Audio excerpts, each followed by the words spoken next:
আনুমানিক সন্ধ্যা 7:23 আমাদের কন্ট্রোল রুমের থেকে আমরা ইনফরমেশন পাই যে কালশি বস্তিতে, যেখানে প্রায় 1200 ঘর রয়েছে এবং ভাঙাড়ি দোকান রয়েছে এবং প্রায় 3 থেকে 3,500 লোকের বসতি, সেখানে আগুনের আমরা নিউজ পাই এবং 7:32 আমাদের প্রথম ইউনিটটি এখানে উপস্থিত হয়।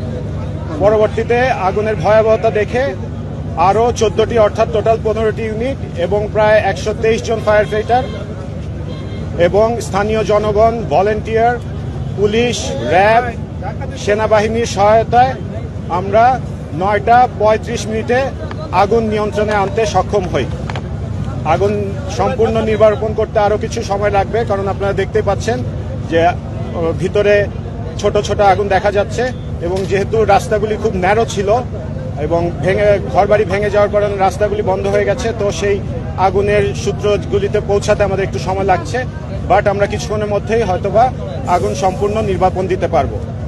আগুনের ক্ষয়ক্ষতির পরিমাণ বা আগুনের সূত্রপাত কিভাবে হয়েছে তা এখনো জানা যায়নি। তদন্ত সাপেক্ষে এটা পরবর্তীতে জানানো সম্ভব হবে।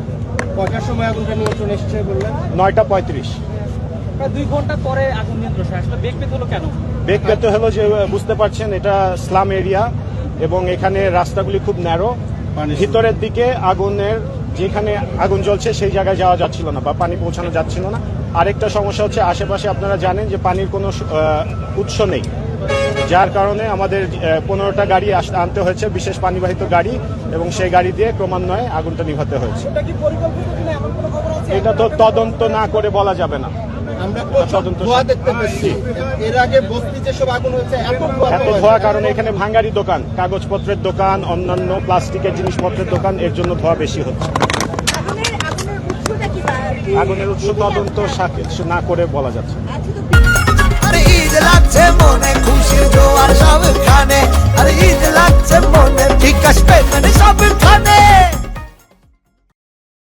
মাত্র আমরা দেখলাম যে 1 ঘন্টার মধ্যেই পুরো বস্তি আসলে একেবারে আগুনে এত দ্রুত আগুন ছড়াচ্ছে, কারণ ভিতরে সব ফ্লেমেবল বা দাহ্য পদার্থ টাইপের ছিল, কাগজ, কাপড় এবং বাতাস ছিল প্রচুর। আপনারা জানেন আজকে বৃষ্টির কারণে এবং খুব তাড়াতাড়ি ছড়িয়ে গেছে। কেউ হতাহত হয়েছে, আপনারা কোনো খবর পেয়েছেন কিনা? আপনাদের একটা অ্যাম্বুলেন্স দেখলাম আমরা। হতাহতের কোনো খবর পাইনি আর এবং আমরা স্থানীয়দের সাথে কথা বলেছি, এখন পর্যন্ত কোনো নিখোঁজের রিপোর্ট আমরা পাইনি। কেউ হয়তো বা আহত হয়েছে, বাট আমাদের কাছে সেই রিপোর্ট আসেনি। না, এরকম আমরা নিউজ পাইনি।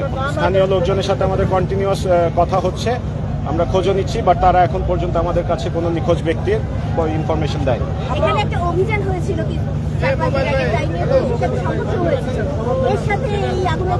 এটা আমার ধারণা, এই সম্পর্কে আমি মতামত এখন দিচ্ছি না, তদন্ত সাপেক্ষে এটা বলতে পারি। আমাদের তদন্ত কমিটি হবে, আমরা তদন্ত কমিটি, আমরা ফায়ার সার্ভিস থেকে আমরা তদন্ত কমিটি গঠন করব।